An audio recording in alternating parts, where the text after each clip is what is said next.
This is Erica Mitchell, and this is my case study for data analysis and assessment. So, just a summary of the situation. There is a decline in the attendance at Golden Oak High School. The superintendent has brought this to the attention of the first year principal, and some investigating is happening.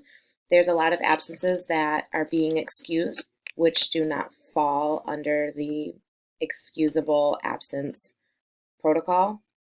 There's a lot of high absence students, and they're being called in absent or being excused for a variety of reasons. A lot of personal reasons, a lot of at school excuses going on. So some investigation needs to occur. So the legal and ethical issues within this situation, the school board is following the state law that pertains to attendance at school. The policy is that the school board has also put in place, says that there's excused absences due to illness and a death in the immediate family, inclement weather, or if it's a principal approved absence. Students who have 5 or more absences in a class are penalized by a 10% deduction in their grade. The school follows the policies that education is vital to all students and the state, and requiring education is reasonable within the state laws.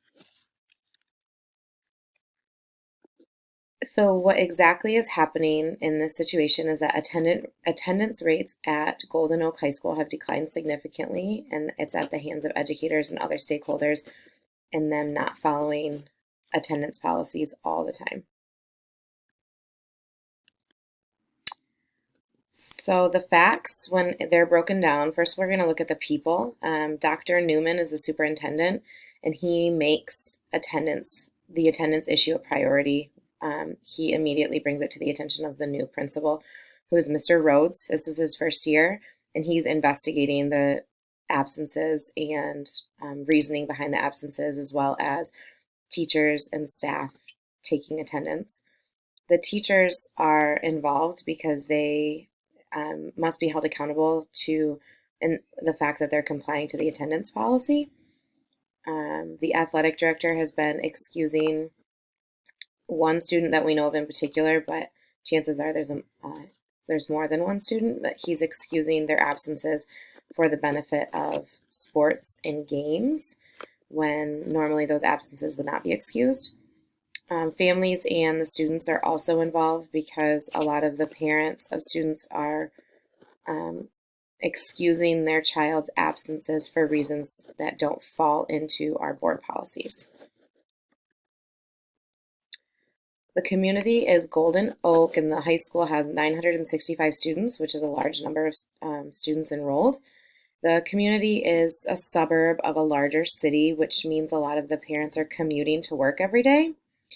The income is pretty average, a lot of middle income families with a lot of diversity. In the past few years, there's been a lot of move-ins for different cultures and races moving into the community.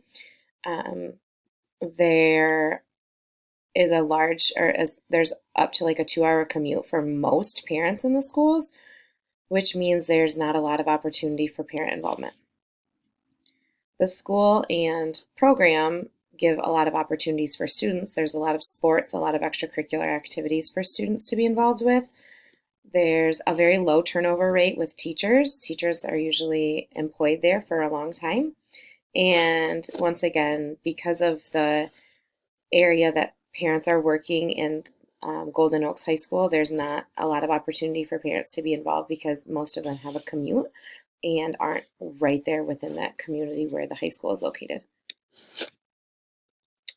So reviewing and prioritizing the situation, we need to look at what is affecting different in the situation, who's being affected and what factors are effective. The attendance rates affect the entire school as a whole, the enrollment and the success of each student, as well as the school achievement when you're looking at entire school achievement data.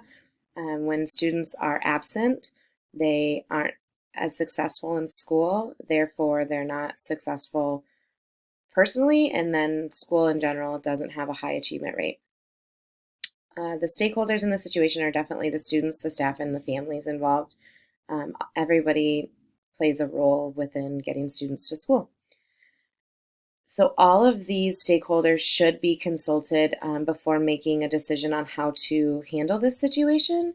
It's important that everybody is on the same page and well informed on the policies and the how effective attendance is to student success. So there's some different options that you could take here as the principal. There's the minimal action option, which is not a lot of change or not a lot of action. One minimal choice that you could have is just to simply inform everybody through a mailer or through an email or somehow just informing them of the policy and saying, this is the state law and this is the policy that the school follows, without doing a lot of follow-up. That wouldn't necessarily be effective. And from my perspective, you could take immediate firm action and start investigating the teachers and the athletic director, asking a lot of questions, and also bringing in truancy officers, because within a lot of absences, those truancy officers are going to have to play a role. And if we immediately bring them in and start laying that down, that would be very firm and very immediate. There's an in-between option where you could do a little bit of both. You could inform all the parties involved. You could have those conversations with staff and make sure that they know that they're being monitored, that their attendance policy is closely monitored, and you're aware that they have excused absences that are not excusable. You could also offer some attendance incentives, whether it be to the students in particular or to the families. You could offer things at the end of the year. Students who have less than 5 absences get a special incentive, get or parents or teachers, or parents or families that can get their kids to school and get their kids to school on time. There can be some sort of incentive for those families. You could also reach out to your community resources, to the transportation that your community offers. Is it an issue of getting kids to school because they don't have a transportation? Is it something else? The truancy officers could step in and just have conversations with parents, have conversations with staff of what their role is and what they can do to be effective and helpful in the schools. So evaluating all of these options, the minimal action option, the pro would just be to maintain relationships with your staff and students, not taking immediate action, just giving that information to them. But the cons would be that really isn't a long-term solution. Just informing people in general without any follow-up isn't going to take as high of an effect as some of our other options we're going to look at. You could continue to see decline in attendance and success rates and an increase in truancy. Taking the firm action route, the pros would be you would probably see immediate results. People would probably be under the scare tactic of, okay, I got to start showing up to school, I got to take attendance correctly, and it would promote the current success of students, but I'm not so sure it would be beneficial for long-term success.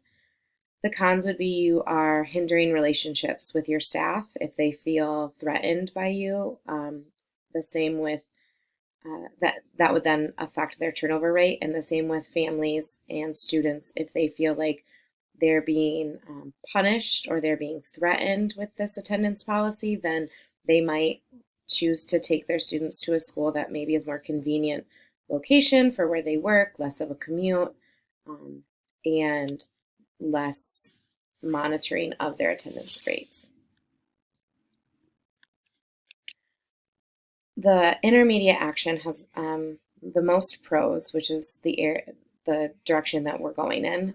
You could still maintain those relationships by having conversations with parents and staff that we know that there's areas of concerns with their attendance. It would improve your management and communication with your staff. It's an opportunity to inform those who may not know the school's policy and your staff who may not be aware of excusable, unexcusable absences. The same with families and parents that are calling their students in to excuse their absence that really shouldn't fall under the excusable absence policy.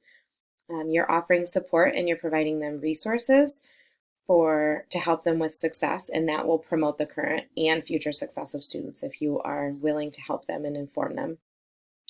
The cons are this may not be extremely effective. It's all about the students taking action and the parents taking action of getting their students to school. The staff may not feel like this is going to be a permanent solution either. It might just be you're looking at us now, and then we can go back to our old ways eventually. This also will still risk families going elsewhere because once they're aware that there's a policy in place, they may say, well, we need to find somewhere more convenient for our student and our family. The best option would be that intermediate option. It informs all parties, and you can have those conversations with the athletic director and the teachers that you know are excusing students. You can have those conversations privately, but still inform all parties involved. Offering a behavior incentive or an attendance incentive is always an extra motivator for students and families. You could gather perception data from parents and students to get some feedback on them and make them feel valued and increase that communication piece. And this solution involves all stakeholders and all parties and gives them a voice as well. This option is creative and gives an educational opportunity. It's also motivating. You could still maintain that positive working and learning environment, and it will improve your communication with your staff, your families, and your students. So implementing this plan, step one would be discuss the plan with your superintendent, gather a leadership team next, or form a committee that could be a leadership team. This promotes collaboration within your staff.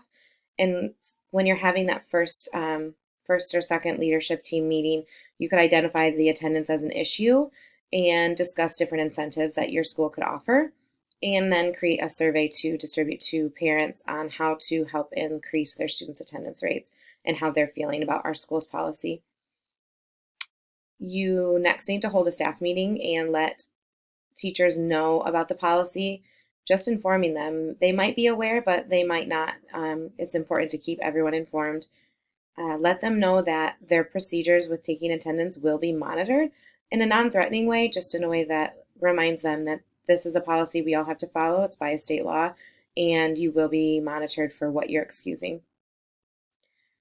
Then you'll need to develop a mailer or something informative to send out to families that includes the policy, non-excusable and excusable absences, maybe giving them some resources for transportation, and then include that survey to send back to the school so that they feel valued and they feel like they have a voice in the situation. After this plan has been in place, you could gather attendance data and the attendance rates, see if it's fluctuating, if there's an increase in attendance and there's some improvement, and then gather the survey results as well. You'll need to follow through on those incentives, whether it's an end of the year incentive, a quarterly incentive. You'll need to follow through on those to keep students motivated, and then gather that committee at the end of the year to evaluate all of the data, see the increases, see the areas that still need improvement, and then take those survey results into consideration and analyze those results and see what you can do to provide support for families. Then from there, you need to plan for next year. How are we going to continue to improve? What are we going to maintain? And what are we going to change? Here are the standards that are embedded in this assignment. Thanks for watching.